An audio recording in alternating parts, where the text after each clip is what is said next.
बीते 24 घंटों में शेखावाटी क्षेत्र में न्यूनतम तापमान में गिरावट दर्ज की गई है।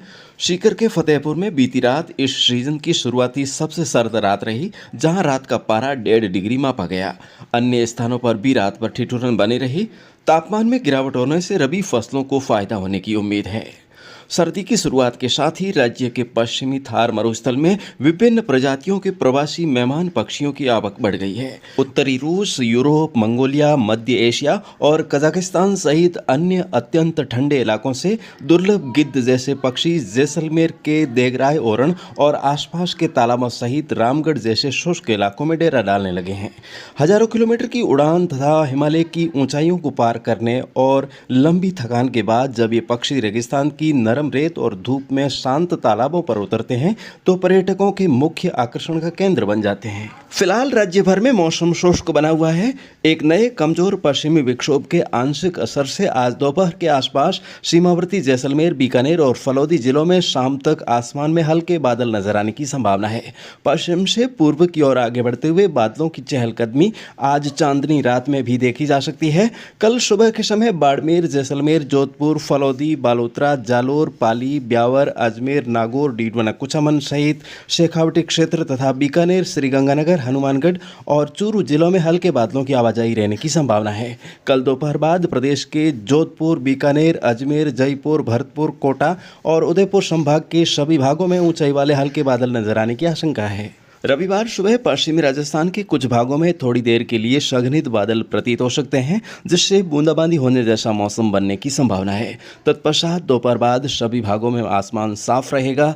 9 दिसंबर को दोपहर तक आसमान आमतौर पर साफ रहेगा। उसके बाद एक नए पश्चिमी विक्षोभ के कारण हल्के बादलों की आवाजाही और उसके अगले 2-3 दिन अलग अलग भागों में देखी जा सकती है। इसी प्रकार 20 दिसंबर तक कभी आसमान साफ तो कभी बादल दिखाई देते रहेंगे। उसके बाद हल्की मावठ का दौर आने के हैं। मौसम विभाग ने अगले 2-3 दिन शेखावाटी क्षेत्र में कहीं कहीं शीतलहर चलने की संभावना जताई है। साथ ही राज्य के उत्तरी हिस्सों में अगले 48 घंटों में न्यूनतम तापमान में 1-2 डिग्री सेल्सियस की गिरावट होने की संभावना है।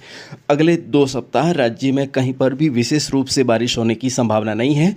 प्रथम सप्ताह के दौरान दक्षिणी पूर्वी भागों में अधिकतम तापमान सामान्य से 1-2 डिग्री नीचे तथा शेष भागों में सामान्य के आसपास रहेगा। दूसरे हफ्ते में उत्तरी भागों में अधिकतम तापमान सामान्य से 1-2 डिग्री नीचे व शेष भागों में सामान्य के आसपास रहने की संभावना है। इस सप्ताह न्यूनतम तापमान सामान्य से 1-2 डिग्री सेल्सियस नीचे होने से आज और कल राज्य के उत्तरी भागों में कहीं कहीं शीतलहर चलेगी। शेष भागों में रात का तापमान सामान्य के आसपास रहेगा। अगले सप्ताह सभी भागों में न्यूनतम तापमान सामान्य के आसपास दर्ज हो सकता है। किसान भाई खेतों में रखवाली करने के दौरान रात के समय भारी भरकम बिस्तर ओढ़कर सोएं। जंगली जानवरों से बचाव के लिए कुल्हाड़ी इत्यादि सिरहाने रखकर सोएं। फसलों की बेहतर उत्पादन के लिए उच्च गुणवत्ता की विशेष जैविक खाद प्रयोग करें। इसकी अधिक जानकारी के लिए कृषि जगत चैनल की हेल्पलाइन संख्या 9660819123 पर डायल करें।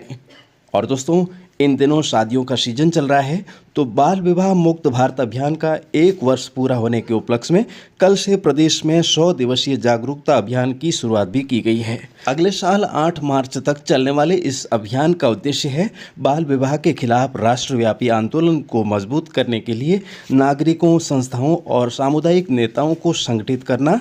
तो दोस्तों, जागरूकता के इस उद्देश्य से आइए हम भी सुनते हैं बाल विवाह कुरीति पर आधारित एक राजस्थानी लोक रचना। छोटी सी उमरी पर आइयो बाबू सा आई थारो पियो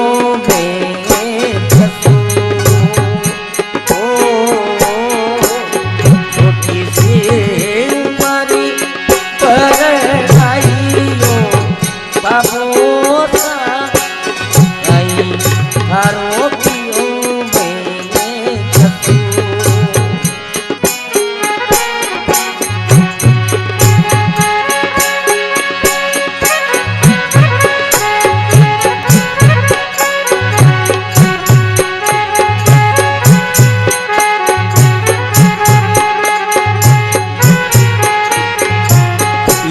रात ना तो मने साड़ी लड़ायो अब क्यों करो सामाने ओ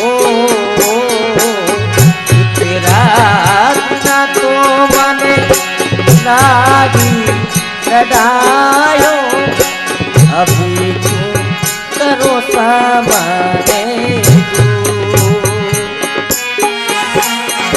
छोटी सी उम्र परिणाइयो बाबो सा आई था कोकियों में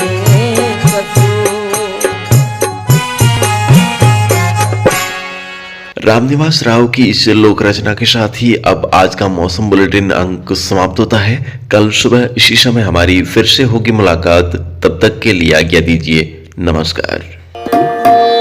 छोटी सी उम्र